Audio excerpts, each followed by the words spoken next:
Kalamboan Dala Tanan, usa ka oras nga programa maghatod kaninyo sa mga katikaran may kalabutan sa kalambuan dili lamang sa komunidad apan sa kidatibukan. Kalamboan Dala Tanan. Davao, Mindanao, may adlaw. Inyo alagad, saldi chat diri sa Kalamboan Dala Tanan. Siyempre, matiguban ta diri sa atong gaturmanon. O kung kauban, si Ver. Mayang adlaw, si Ver Bermudez umuupo para kay Rafi Bermejo dito sa Kalamboan Dala Tanan. Okay, siyempre karong mga adlaw, labi na sa itong mga tigpaminaw, sa itong mga televiewers, diri sa itong Kalamboan Dala Tanan. Agatong bisita na sab, agatong Congressman-elect sa PBA Party List, mao si Congressman-elect Jericho Nograles. Sir, may adlaw. May adlaw, Saldi, may adlaw, Ver, may adlaw sa atong mga viewers. Good morning. Saldi, Congressman, magandang pag-uusapan natin ngayong edition ng Kalamboan Dala Tanan. Meron tayong tatlong major topic for this edition, plus syempre yung mga tanong ng barangay. Yung tatlong topic, una, pag-uusapan natin yung nangyayaring transition. Kung may transition po doon sa Executive Department, meron din kasing transition na nangyayari sa Kongreso na kung saan lilinawin ni Congressman-elect Coco Nograles ang mga pangyayaring ito. Pag-uusapan din natin, Saldi, yung pag-organize ng 17th Congress. Kasi yung Congress natin ngayon, 16th Congress yan eh. So pagpalit ng presidente, pagkatapos ng eleksyon, nagiging susunod na Kongreso yan, kaya tinatawag yan na 17th Congress. At yung huli, pangatlo, yung legislative agenda ni President-elect Rodrigo Duterte, paano yan itutugma sa mga kaisipan ng mga kongresista. Tutulungan tayo ni Congressman Coco Nograles para maging malinaw po lahat yan. Siyempre, ang mga katanungan sab sa mga barangay, di ba? Barangay. Hindi natin kakalimutan. Sana magkaroon tayo ng oras, Aldi, para umabot tayo dyan sa mga yan. Okay, welcome back sa atong Kalamboan Dala Tanan, Congressman-elect Coco Nograles. So, tanaw na ko, bago lang yun, ang manamagid ang eleksyon, tanaw na to, nakabakasyon, nakarelax na si Coco Nograles. Wala pa may makadisturbo, karong adlaw. Wala pa ko bakasyon. Wala pa, Jud. I've been working every single day. In fact, ang akong body clock is still on election mode. Matulog ko siguro mga alas 12. Tapos matan ako alas 5 sa buntag, and then I'm already working, I'm already calling. Kay correct ang gisulti ni Paring Ber na natay organization for the 17th Congress. So right now, the 17th Congress is looking at 59 seats for the party list. So ang 59 seats for the party list, we are trying to organize as a party list coalition. And the coalition is composed of three components. You have the third termers, the second termers, and the first termers. Appeal ko dito sa first termers. And right now, ang first termers composed of more than 50% of the party list members. So karon ang among number sa party list, we're about 35, and we have about 18 to 20 first termers in our coalition. And this coalition sa natay mga vice president, we have our president and our vice president, the vice president for the termers. And it looks like na ako ang gina-push na maging vice president for the freshmen sa party list coalition. So I keep calling all the freshmen, trying to help the freshmen navigate their way through the organization of the 17th Congress. Kay I think gipili ko kay natay experience sa Congress, isip head executive assistant sa Office of the Speaker. So in organizing and moving Congress within blocks, natay gamay na exposure.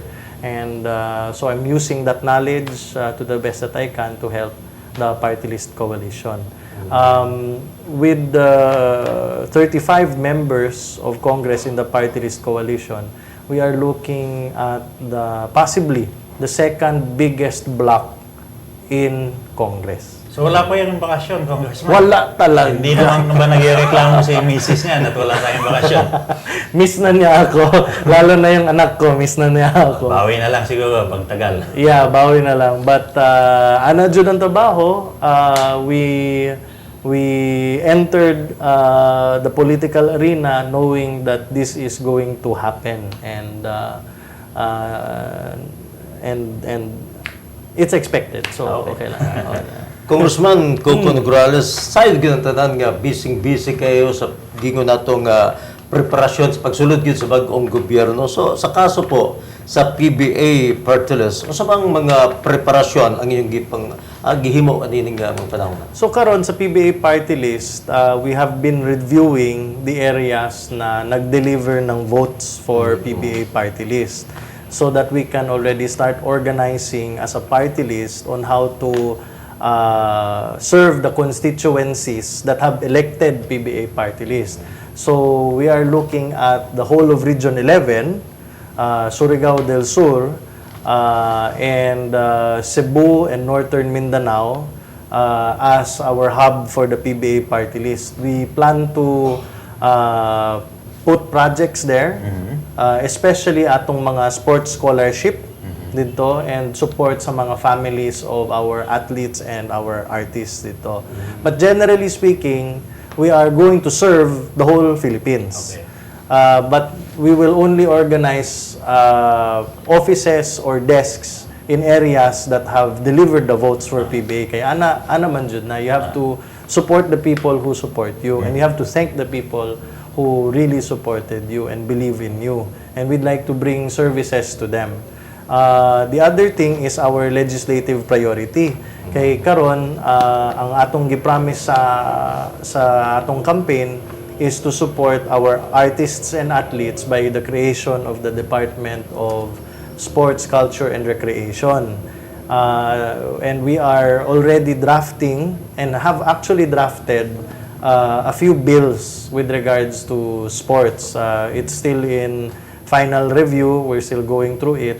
And there are other members of Congress that have signified their support for our bills, and so that's what we're doing. We're already gathering the support from other members of Congress of the 17th Congress para pag sulod na sa 17th Congress, pag sugod na, we have our working committees already for these bills. Congressman Coco, samat dito sa na-mention mo kanina na ang party list, parehas ng PBA, nationwide ang scope. Yes. Dili ni parehas sa mga ubang kongresista na distrito lang ang scope Yes, nila. that's correct. Ang panguntahan na ako ni, naba mo'y enough na tao para mo atiman sa tanang tagsa-tagsang lugar na serbisyohan sa PBA? I believe any government office lacks manpower. Okay. So, appeal na ang PBA party list. So, but we are trying to design it to be as efficient as possible.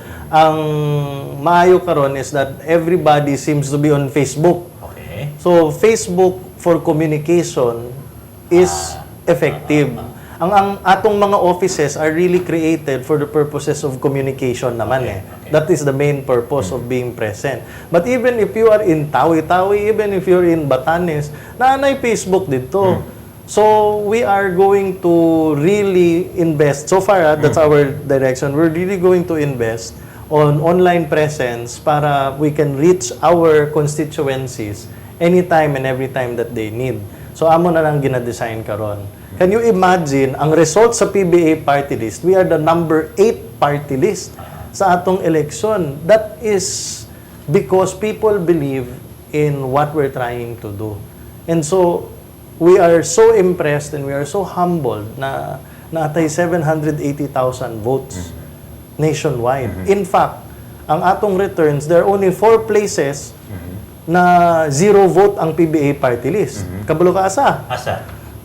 Pakistan, New Delhi, Chile, ug Mexico. O sila kasabot dito. O sila kasabot sa ano. Pero na-mention yung Congressman yung Facebook, no? Yes. Parang follow-up question na lang to. You said that you will establish your presence through the help of Facebook. Does that mean that if I have something to tell you, I am from Tawi-Tawi, I can use Facebook to communicate with PBA party list? Yes. Is that so? Yes, that's so. But what we're doing right now is gina-perfect namo ang among sistema to support that kind of system. Ano po ang pangalan niyo sa Facebook? Well, PBA party list. PBA party list. So, kung meron akong gustong iparating sa PBA sa inyo, Congressman Coco Nograles at kasama niyo si Congressman Mark Sambar, ang itatype ko sa Facebook, ang isi-search ko sa Facebook, PBA party list. Yes. At maaari na akong kumonekta sa inyo. Yes, that's correct. We are now moving our Facebook presence na from just an informative presence. We want it to be interactive na. So na tayo planning dyan, and we want to execute this hopefully by the middle of July or at the start of August. So yung interactive yan, yung chat-chat. Palagi. So pwede ko makachat Oo naman. Congressman Coco Nograles. Oo naman. Congressman, ang susunod kong tanong tungkol naman po sa pondo. Kasi dahil nga malaki ang sakop ng Yes. party list nationwide, Yes. hindi kayo katulad ng mga ibang kongresista na distrito lang, pwede ba yan na mas malaki ang pondo nyo kumpara dun sa mga congressman ng mga distrito? Isagot ko yung tanong mo by clarifying Sige. the job of a congressman. Sige po. The job of a congressman is three things. Legislation, Okay. appropriation, Okay. and investigation. Okay. O na siya. So, you are asking me a question about appropriation of funds. Oh, yes. So, the budget of a congressman is not really a budget of the congressman. It is the budget of the national government. And it is the congressman and other members of Congress ang nag-deliberate kung unsa pwedeng suporta ang ihatag sa mga tao. Okay. So what I'm saying is that we are representing the sports and cultural sector, and what we want to do is to legislate the budget to appropriate funds towards our artists and athletes. So, mauna siya ang among ginatutukan. So, about the budget and the equality of the budget, the budget is equal. Okay. The budget is equal across all Filipinos, but what we want to do is we want to move the budget na to give special focus on artists and athletes. Yan yung makibakbakan kami sa Kongreso. Okay. Congressman Jericho Coco Nograles, sa kung nabawaan nga, ang bagong presidente mo assume sa opisina, June 30. Samtang ang Congress, ang ilang first session, July 25. So, nagpasabot ba rin ang mga congressman, sugod sila, mag-start sila sa pagpuputog opisina, July 25? Dili. Ang congressman will also become a congressman on June 30. High noon of June 30 of 2016, we will have a new president, we will have a new vice president, we will have 12 new senators, and we have new congressmen. 100% yan na congressmen, either re-electionist or newly elected congressmen. Hindi na kami maghintay ng July 25 para tawagin kayong congressman ko Nograles. Kasi yun ang intindi ng karamihan dahil nga medyo nahuhuli yata magsimula ng session o parang pagtatrabaho. Ang mga kongresista, akala ng iba, ang paniwala ng iba, July 25 pa daw kayo. Hindi yun totoo. No. July 25 is the start of the first regular session of Congress. So, medyo malinaw. you become a congressman on June 30, but you start the legislative calendar on July 25. So, the morning of July 25, what you expect is that the 17th Congress will convene, and they will elect a speaker, and then they will elect a Secretary General. They will also go through the election and selection of deputy speakers, of chairman, of vice chairman, and memberships in different committees in Congress and special committees in Congress. After the organization of Congress in the House of Representatives as well as the Senate of the Republic of the Philippines on the morning of July 25, there will be a session recess so that both houses, the House of Representatives and the Senate of the Republic of the Philippines, will convene in joint session to invite the President of the Republic of the Philippines to deliver his first State of the Nation address. Ang atong expectation sa SONA ni Duterte, ni President-elect Duterte, is that he will present to Congress his legislative agenda. But I also want to clarify, ang Congress naapod legislative agenda. And the President also has a legislative agenda. Maliwanag yan. So, these legislative agendas that will be discussed, that is the job of Congress, the discussion and the passage of legislation. Sandy, singit ko lang, kasi related to, baka makalimutan. Yung pag-assume nyo po, yung oath-taking, meron din yan, parang presidente, hindi ba? Kailan naman nangyayari ang oath-taking na yan? Well, oath-taking can Mga happen congressman. naman anytime that you want, so long as you're a congressman-elect. But For me, personally, Okay po. Ano pong plano nyo sa o-taking nyo? I'm hoping na magpayag si Chief Justice Sereno na siya ang mag-administer ng oath of office po. Na magsabay po kami ni Congressman Karlo Saan nyo po planong gawin yan? sa Supreme Court. Sa Supreme Court. So may mga maruya din yan. Oh, meron na Kining Congressman Coco Nograles, kining asa ba ang opisina sa PBA Party List ug asa pud mo pwedeng duulan? Ang opisina sa PBA Party List will be in the House of Representatives in Quezon City. Napod tayo opisina sa Annapolis Street in San Juan. And tayo opisina sa Davao City in Quirino Corner, Mabini Street in Davao City. So we have our offices there. We are also thinking of opening offices in Surigao del Sur and other parts in Region 11 and maybe in Cebu and maybe in Cagayan de Oro. Og syempre atong tagaan pagyapon og dugang mga pagtaga diri sa atong Kalamboan Dala Tanan. Hisgutan nato ang paghimuon nga organizing sa 17th Congress uban lamang sa mga pahinumdom. Kalamboan Dala Tanan.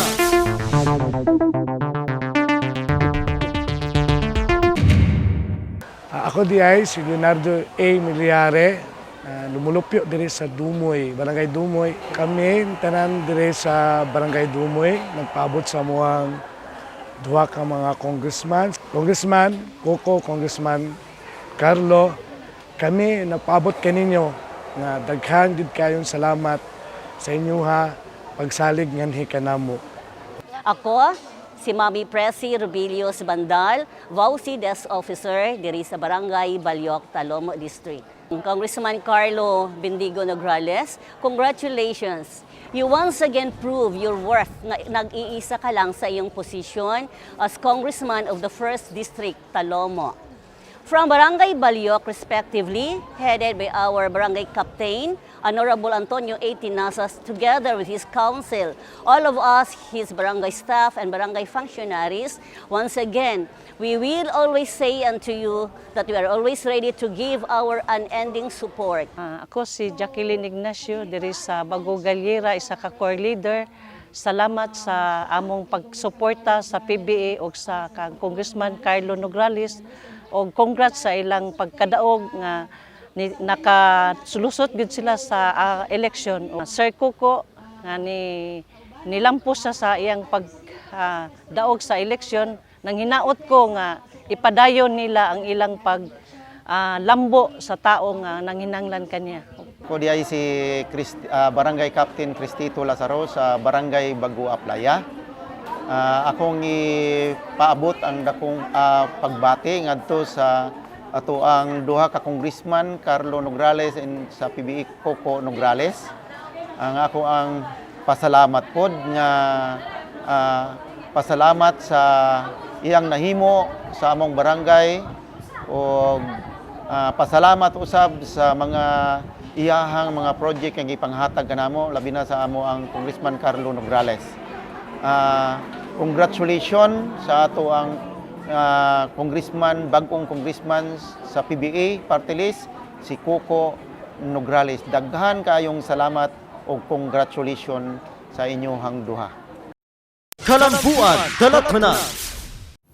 Balik na diri sa atong Kalamboan Dala Tanan o gatong iskulan karon ang kabayan sab sa pag-organize sa 17th Congress. O syempre, pinag-isab ni Fairfield Brothers. Saldi, nandito na tayo sa second segment nitong programa natin na kung saan pag-uusapan natin ang pag-organisa ng susunod na kongreso. Congressman Coco, nabanggit nyo na kanina na pipili kayo ng House Speaker sa gap noong i-elect nyo yung House Speaker sa gap noong session nyo sa July 25. So ang tanong ko, paano po ba pinipili yung House Speaker? Paano nyo yan ginagawa? Sa ibabaw ba yan ng mesa? Sa ilalim ba yan ng mesa? So, paano po ba? Paano nagka-speaker agad dito mabilis? According to the rules of the House of Representatives, you elect the speaker on the floor. Okay. So when session is ongoing, you elect the speaker. Sino po ang magpipreside bago masimulan yung election na yan? Yung members will first convene and then together na with the rules and then the Secretary General will be there. And then, yes. And then you will elect. Yes, we will elect, and then that is how we start our business na. But obviously, before mag-start ang 17th Congress, or even before and lalo na before mag-start yung first regular session, meron na yung mga fino-float na mga pangalan kung sino maging speaker, Yung presumptive na sinasabi. interesado maging speaker, and of course nagtatawagan na yan mga congressmen on opinions on that matter, and that's what's going on in the period before the start of the first regular session. So mahaba pa yan, mahigit isang Mahaba buwan pa yan because we're looking at the election of the speaker on July 25. However, there are already, as early as now, nanatay mga common names and common concessions or whatever na na ginapag-usapan doon na parang gusto nilang kandidato. Congressman Coco, itong tanong ko bilang kongresista, bilang si Congressman-elect Coco Nograles, ano po ba ang pamantayan nyo sa pagpili nyo ng susunod na Speaker of the House? Ano yung mga criteria na babasihan nyo pag magdidesisyon kayo? Ako, I'll just speak for myself. Para sa inyo po. For myself, ang gusto ko na speaker is a speaker that has the heart for pushing the legislative agenda of Congress as well as that of the President of the Republic. Because yung agenda po ng ating Presidente is very good. And I agree with that agenda of reviewing our Constitution, reviewing the possibility of federalism government, and equitable distribution throughout the nation, especially sa atong mga funds, atong mga budget, because Mindanao is long overdue for the focus of development sa atong government. Linawin ko lang, Congressman Coco, sinabi nyo gusto nyo yung may heart, yung may puso. Yes. Paano ba nalalaman kung may heart o may puso? Siyempre, Parang Gilas Pilipinas. Siyempre, di ba, makausap mo naman kung sino yung mga interesado dyan. And then you can ask them questions as colleagues. All of us are colleagues, di ba? So, you can ask them, as colleagues, ano ba yung plano mo? What do you expect if you become speaker? What do you expect from us? And what can we expect from you? It's an elected post among members of Congress. So show us your mararamdaman nyo platform. kung sasagot kung syempre. gaano sila kasinsero. Show us your platform. Tapos, you impress among the members if you are fit to be the Speaker of the House of Representatives. Ilan ba ang kailangan mong kausapin yan para 300 na congressman. So, mga 151 Yes, para maging speaker ka. you need the majority of the members of the House of Representatives. So, those who elect the speaker become part of the majority, and those who voted for someone else Yung will be natalo. members of the minority. Mauna siya ang determination. Okay, linaw. Congressman Coco, with more than a month to go, una pagbuksan ng 17th Congress, kining may ba nato nga ang House karon na anay mga decision ba nga ang next speaker o niya wala makahipoy ko saban ni Congressman Coco? Merong mga favorite. So decision will come on election. Naman dyan na. But nanatay mga favorites on who can be Speaker of the House. So I think yung favorite will become Speaker of the House. Balita daw, taga Davao yan. Yes. Taga Davao. Yes. Nabalitaan namin yan.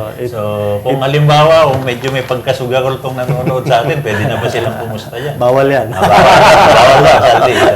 Okay, pumusta, bawal.